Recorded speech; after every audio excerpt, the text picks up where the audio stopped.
got a hot take for this movie. I'm going to start off with a hot take. I feel like Scream 5 was the Star Wars Force Awakens for the Scream franchise. It was kind of a soft reboot. It was warm. It was fuzzy. It felt like one of the previous films in the franchise, brought back old characters that we know and love while introducing likable new ones and mixing and matching. They even had one of the characters that were more hopeful and heroic be a little bit more disgruntled and didn't want to help that much in the beginning. And if that's the case, and I do believe it is, I think Scream 6 is the last Jedi of the franchise. And wait before you get angry, you Star Wars fans, or even the people who don't really watch Star Wars and hear that movie is bad. I think that because these new writers and directors have a plan set, they actually are executing the subversion a lot better than Rian Johnson did in that film. Scream 6 keeps the things that we love from the franchise while adding things and throwing away some stuff that needed to be done to update everything that's going on. 4 survivors of the Ghostface murders leave Woodsboro behind for a fresh start in New York City.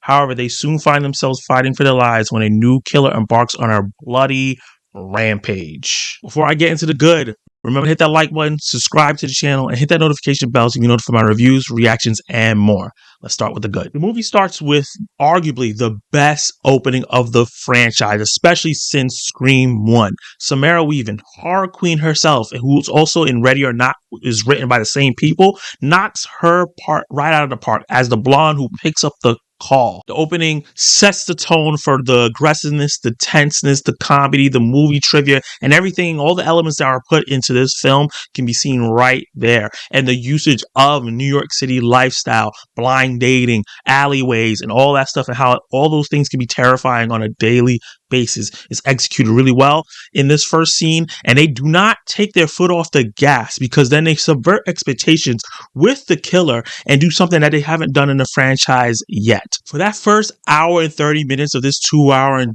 12-minute film, the movie kept the intensity, the horror, the scares, the mystery, the comedy up. This is the most engaged I've been in a film for that long of a stretch in a long time. And that's a big thanks to our new characters that are returning from Scream 5, aptly named the Core 4. I love them. Their chemistry is really great together, and they understand what kind of movie they're in, and they play it really well. Mason Gooden, who's Cuban Gooden's son, I did not realize that until I went to go look up the character's name. Obviously, he returns as Chad, and he plays a sibling of Jasmine Savoy Brown's Mindy, and they're both really great here. I think they get a lot more to do. They're more comfortable as their characters, as Chad plays like the big brother of the group, the protector of the group, and Jasmine plays Mindy as like the horror aficionado and preparing the group for what is to come. Jenna Ortega reprises her role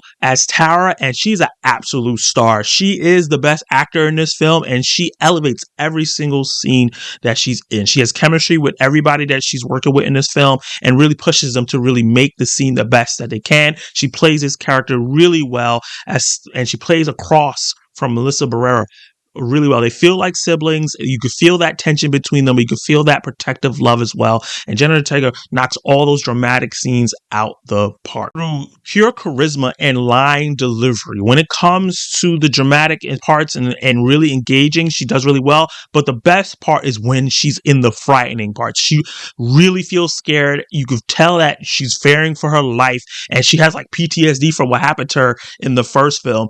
And she really execute like a horror girl really well. I want to see her in a horror franchise by herself. After Scream 5, there was a lot of talk about Melissa Barrera's performance as Sam and how it wasn't good. And while I personally didn't mind her that much, she's levels above how she acted in that first film. She feels like a suitable main character, a suitable final girl finally in this franchise. I don't know if it's just the fact that the directors and the writers feel more comfortable and are writing these characters better, but she does a great job with everything that she's given here, and the character is given a lot. There was hints to her past and connection to her father, who was the original serial killer in the first Scream. And there's little things that they're playing with the bloodlust there. And I really like that character development and what they're trying to do. It makes the character interesting. And I think Melissa played the character really, really well. She's tortured by visions of her father, who's trying to basically turn her into the new Ghostface, it feels like. And she's very untrusting of a lot of the characters in this film, rightly so, about especially what happened in the first film, and her dynamic where she's feeling untrusting. She's always on the edge. She's super paranoid, trying to be always prepared for the next Ghostface, it feels like, with Jenna Ortega's Tara living her life, trying to push all that behind her and forget. It's a really good dynamic there where she's chasing after Tara while Tara's just like, you're like the past. I just want to go to school and forget all that stuff happened. It creates a really good, interesting through line and story for them both to go on and have character arcs. And Melissa plays this character way more confidently than she did in the first one, and as a badass. I rooted for her to go kick ass in this film. And right now you must be asking, what about Sydney? What about Sydney, our favorite girl? What about Miss Prescott? As much as I love Sydney Prescott as the next person, her absence from this movie helped this movie more than it hindered it, because now the focus wasn't so much on her, especially like the focus was so much on her when it came to Scream 5. Once she entered the picture, it let the movie be able to breathe and focus on the new characters, the core four, but especially Sam and especially Ghostface. And speaking of Ghostface, he has officially been upgraded to Jason Michael Freddy territory. He almost felt supernatural in this film with how aggressive, fast, cunning he was. It was terrifying. I felt like everyone was in mortal danger immediately as soon as he showed up. As he came even close to touching you, I was like, oh, it's over, because of how quick and aggressive and strong he was. Easily the most terrifying he's been, and the New York setting really helped, using those dark corners, using the tight spaces, using that strength and how weak our doors are apparently to really make everything feel claustrophobic and really, really tense and scary. Now, you must also be asking, did this new setting, this change to New York City help the film? Should have they stayed in Woodsboro or more rural area? And I gotta say, absolutely it did help. They use the setting of New York really, really well and effective here. The train sequence made me scared to ride the train home to go shoot this review. I was looking around to see if anything was going on, because that train sequence was so tense and scary, and especially with, you would think when you're on a crowded train you feel safe, but oh my god, no. The bodega scene that they teased in the trailer is so tense and is even more scarier than the trailer led on. And alleyways and our small ass apartments that we have that's connected to our neighbors, which made me really scared as well, because, you know, everything is cut down, and they'll cut down one big apartment into two, and then you have a door that connects you to your neighbor. All that is used really well. The claustrophobia, the fear of, you know, not be able to get away fast enough because all of the stairs you have to go down are up. They used New York City really well, and it was a breath of fresh air, because you would think, oh, all these people around, things are going to see, you know, people are going to see stuff. Yeah, I forgot how much New York is just being minding their business and not caring. They even shouted out an area I work in when they said West 96th Street. And when they said that, I was like, oh, shoot. I wonder if I'm going to see anything I noticed. Well, they didn't really show outside that much, so I couldn't call anything out. But that was really cool. It really played on the fears of New Yorkers. And I think that is a great job to do that, because I always felt a little disconnected from the Scream movies, being in rural areas that I don't live there.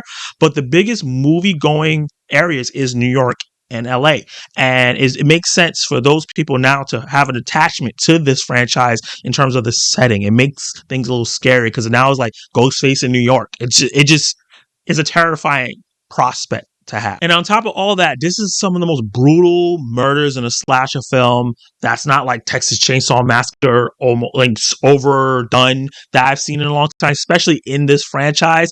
Woo! Ghostface was aggressive and brutal and just tore these people up. Damn. I like had to look like away sometime. It got a lot of oohs and ahs in my crowd. And while they lay out the rules of the game, the rules of the movie, like they did in the last movie and how they done it in previous films, these writers decided to, subvert expectations and throw those rules right out of the window and do their own thing and forge their new path while still keeping the things that we love about Scream, the Scream franchise in the film, the movie trivia, the mystery, the charismatic characters are all there, but they decided to try something different, and I think it works out really well. Let's talk about the bad. So while the first hour and 30 minutes had me in an absolute chokehold, clenching my cheeks, covering my face, barely able to breathe because how intense and aggressive everything was and how entertaining it was and how immersed I was into the film, unfortunately, the last 30 minutes kind of let go of that grip, which had me begging, pleading, please, choke me again. What did he say? Well, that kind of sounded weird, but you get what I'm going to. And I'm not saying that the ending is pure dog shit, crap, or anything like that. No. The ending, that last 30 minutes, has great moments, but it's not as good as the first two acts. There's a slowdown that happens and a change of pace that really killed the momentum for me a little bit. And while I think that they did use the New York setting really well, I think that they could have even done more, especially in that third act where I think they could have done more things with the setting of New York in different places I could think of with scaffolding and other stuff that could have elevated the movie. And I hope, Scream 7 is already greenlit. I hope in the next film, if they stay in New York City, they get to do that and just take advantage of different parts of the city. And I see a lot of people complaining about the reveal of the killer and their motivations. And personally, I was fine. I actually liked it and it made sense. But I think the execution, the monologue, and the way those things was done, I think was holding on too much on the past. I think that it was a little bit of a letdown. And what really hurt it was the performance from the killer. Once it's revealed and the performance and everything, the way it executed, I don't think it was done really great. It felt really cheesy, but not, and Scream has some cheesiness, but this didn't feel like the same kind of cheese that we usually get from Scream. And while I feel like most of the supporting characters that were added in this film were really fun and great additions, I think that Jack Champion, who played Ethan in this film, was either underwritten by the writers or he's not good. I'm not sure which one it was. It might be a combination of both, where he's not that great of an actor and he may be passable, but they also underwritten his character, so he couldn't overcome the poor writing for his character. But it was just really weird because he was not on the level of the rest of the cast.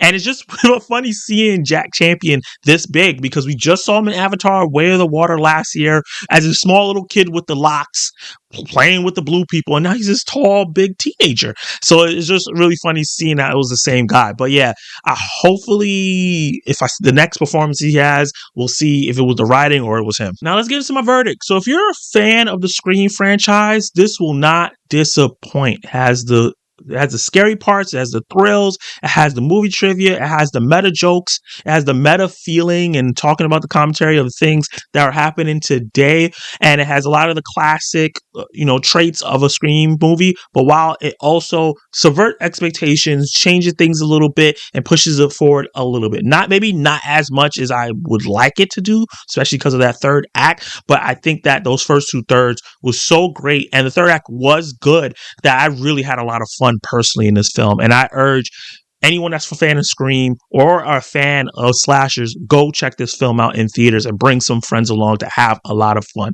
My crowd was really great. They were oohing and eyeing and grimacing at the right parts, and it became a really great experience. I think this might be the best Scream since Scream 1, and I'm really excited to see where they take this franchise moving forward. With that said, I'm going to give Scream 6 a B+.